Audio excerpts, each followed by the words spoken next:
जय गुरु जी। शुक्राना गुरु जी। सारी संगत को जय गुरु जी। संगत जी, आपको पता है गुरु जी जो भी करते हैं हमारे अच्छे के लिए ही करते हैं, लेकिन जो हमारे लिए अच्छा नहीं होता उसको गुरु जी हमारे पास भटकने भी नहीं देते। इसी पर एक आंटी जी का सत्संग सुनते हैं जिसमें उन्होंने इस बात को बहुत अच्छे से एक्सप्लेन किया है। ये सत्संग पूरा ज़रूर सुनिएगा, आपको बहुत अच्छे आंसर्स मिलेंगे। तो चलिए आंटी जी का सत्संग सुनते हैं। जय गुरु जी। मेरा नाम प्रिया है, मैं दिल्ली से बात कर रही हूँ और मैं गुरु जी के लिए अपना शुक्राना सत्संग करना चाहती हूँ। बहुत टाइम से मैंने शुक्राना सत्संग नहीं किया और मुझे लगा मेरा एक बहुत बड़ी जो मतलब एक अरदास है वो गुरु जी पूरा करेंगे, तो ही मैं एक अरदास करके मैं शुक्राना सत्संग करूँगी।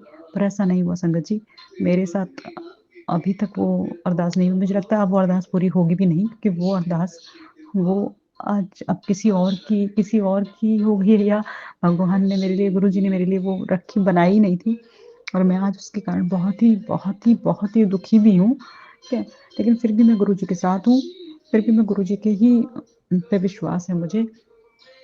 तो मैं आज एक अपना जो मैंने शुक्राना सत्संग इतने टाइम से नहीं किया था, जो वो उसको मैंने सोचा कि वो मैं आज सबके साथ उसको मैं अपना शेयर कर दूँ। तो मैं अपने शुक्राना सत्संग पे शेयर करने से पहले मैं आप एक मंत्र जाप करूँगी। ओम नमः शिवाय, गुरु जी सदा सहाय। ओम नमः शिवाय, गुरु शिव जी सदा सहाय। गुरु जी, मैं दिवाली से पहले का ही सत्संग आपको शेयर करना चाहती हूँ। एक्चुअली मैं गुरु जी को बहुत उसे लास्ट 2 ईयर से मानती हूँ कि गुरु जी मेरे साथ बहुत कुछ अच्छा कर रहे हैं और मैं उनकी वजह से बद्रीनाथ गई, उन्हीं की वजह से उन्होंने वही मुझे बद्रीनाथ, केदारनाथ और सारे मंदिर के दर्शन उन्होंने मुझे सब कराए। उड़ीसा, जगन्नाथ, सब जगह मुझे गुरु जी लेके गए लास्ट ईयर।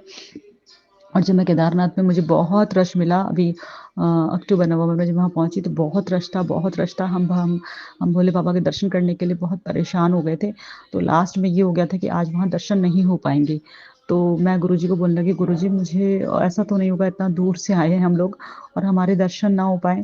तो गुरुजी ने मुझे उसी टाइम एक लड़का सामने खड़ा था, उसके ऊपर एक बटरफ्लाई के रूप में दर्शन दिया। उसके सर के ऊपर वो बटरफ्लाई थी और मैंने उसको देखते ही बोला, अरे गुरुजी।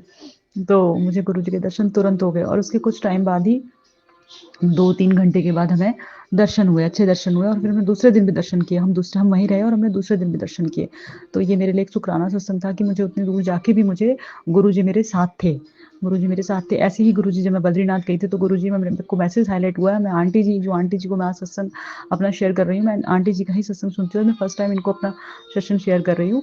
तो मैंने इन्हीं को सुनती थी और इन्हीं के मैसेज में मेरे को आया कि मैं तेरे साथ हूँ, तू चल। क्योंकि मैं पापा मम्मी सबको लेकर मैं बद्रीनाथ जा रही थी, तो मेरे लिए बहुत ही एक डिफ़िकल्ट टास्क था कि मैं कैसे जाऊँगी, क्या करूँगी, कैसे लेके जाऊँगी। लेकिन जब मैं घर आई तो मुझे गुरुजी ने बोला, मेरे को मैसेज आया कि मैं तेरे साथ हूँ। हाँ, तो मेरे को मतलब मैं जब भी किसी मंदिर में गई, कहीं भी गई, मैं गुरुजी की ही वजह से गई। मेरे को लगता है कि मेरे को लास्ट ईयर 2024 गुरुजी ने इतने मंदिरों के दर्शन कराए कि मैं हर टाइम, हर जगह जहाँ भोले बाबा वहीं मैं मेरे को पहुँचा दिया।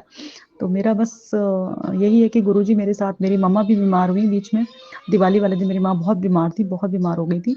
लेकिन मैंने जब गुरुजी का मंत्र जाप करते हुए, उनका नाम लेते हुए निकली तो मेरी मम्मी थोड़ा ठीक हो गई। मुझे गुरुजी पे पूरा विश्वास है कि वो हमेशा हमारे साथ होते हैं, अंग संग होते हैं। लेकिन मेरा जो एक बहुत बड़ा अरदास था कि मैं 10 साल से किसी के रिलेशन में थी। 10 साल मतलब मैं उसको बहुत प्यार करती थी, तो चाहती थी कि मैं उससे शादी कर लूँ। लेकिन मुझे गुरुजी ने वो नहीं दिया और वो बंदे ने मेरे सामने आकर, गुरुजी के सामने आकर मुझे ये बोल दिया कि मैं आपके साथ कहीं नहीं था। ठीक है, मैंने आपसे कोई कुछ नहीं कहा था कभी कि भाई मैं शादी करूँगा, और आज वो अपनी मर्ज़ी शादी कर रहा है, जबकि मुझसे ये कहा गया था कि मैं कभी भी अपने पेरेंट्स के हिसाब से शादी करूँगा, अपनी मर्ज़ी से कभी शादी नहीं करता। तो गुरुजी मेरी बहुत बड़ी अरदास थी आपके साथ। मैं मतलब गुरुजी के पास उसी के लिए आई थी और उसी के लिए रोती भी आती थी और 10 साल से मैं उसी के लिए आँसू बहा भी रही थी। गुरुजी, आज भी मैं रोते-रोते आपको ये सत्संग शेयर कर रही हूँ अपना, कि गुरुजी मेरे जो आँसू हैं ये मेरे वेस्ट ना जाएँ, है ना गुरुजी? तो मैं अभी भी ये सोचती हूँ कि जो भी किया गुरुजी ने मेरी लाइफ में सही किया होगा, और वो सही हो मेरे लिए। बस मैं यही चाहती हूँ कि वो मेरे लिए सही हो, इस चीज़ का मुझे बहुत जल्दी समझ में आ जाए। और गुरुजी जिसने मेरे साथ बुरा किया है, उसका तो फिर आप ही जो करेंगे वो आपको पता होगा कि मेरे साथ उसने क्या किया है। बट गुरुजी, मैं भी बहुत परेशान हूँ, इसलिए मैंने अपनी परेशानी में आपका शुक्राना शेयर कर रही हूँ। और बस गुरुजी सबको ब्लेसिंग करना, सब संगत को ब्लेसिंग करना, सबके साथ अच्छा-अच्छा करना, किसी के भी ज़िंदगी में इतनी परेशानी ना आने देना कि वो उसको सहन ना कर पाए। गुरुजी, बस आपका लख-लख बार शुक्राना गुरुजी, अनंतम अनंतम शुक्राना गुरुजी। मैं अपना सत्संग यहीं पर विराम लगाती हूँ। बस शुक्राना गुरुजी, अनंतम अनंतम शुक्राना गुरुजी। Thank you so much aunty ji. आपने अपना सत्संग पूरे गुरु परिवार के साथ शेयर किया। संगत जी, जब भी हम कुछ मांगते हैं और वह नहीं मिलता तो हमें बहुत दुख होता है। हमें लगता है कि गुरुजी हमारी प्रार्थनाओं को, हमारी अरदासों को अनसुना कर रहे हैं। लेकिन उसी समय अगर गुरुजी हमें अपनी प्रेजेंस हर पल फील कराते हैं तो इसका मतलब यही है कि गुरुजी हमें वही देते हैं जो हमारे लिए सही होता है, ना कि जो हम अभी चाहते हैं। कई बार जो हमें मिलता है वह भविष्य में आने वाली किसी बड़ी समस्या से बचाने के लिए ही होता है। हमें केवल गुरुजी पर पूरा विश्वास रखना है, क्योंकि उनकी कृपा हमेशा हमारे साथ है। मैं मानती हूँ जब हम कोई अरदास करते हैं और हमारी वो अरदास पूरी नहीं होती, जैसे कि आंटी जी ने बताया कि उनको बहुत बुरा लग रहा है, अभी उस दौर से निकलने में थोड़ा सा टाइम लगेगा, लेकिन कुछ टाइम में आंटी जी को भी ऐसे ही पता चल जाएगा कि वो उनके लिए सही नहीं था, इसलिए गुरुजी ने उनको नहीं दिया।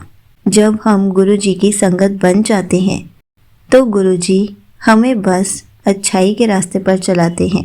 जो हमारे लिए अच्छा होता है हमें वही देते हैं। जो हमारे लिए सही नहीं होता उन सब चीज़ों को हमेशा के लिए हमसे दूर कर देते हैं। इसलिए हर पल गुरुजी का शुक्राना करते रहना चाहिए। हर पल गुरुजी का सिमरन करते रहना चाहिए। जय गुरुजी, शुक्राना गुरुजी।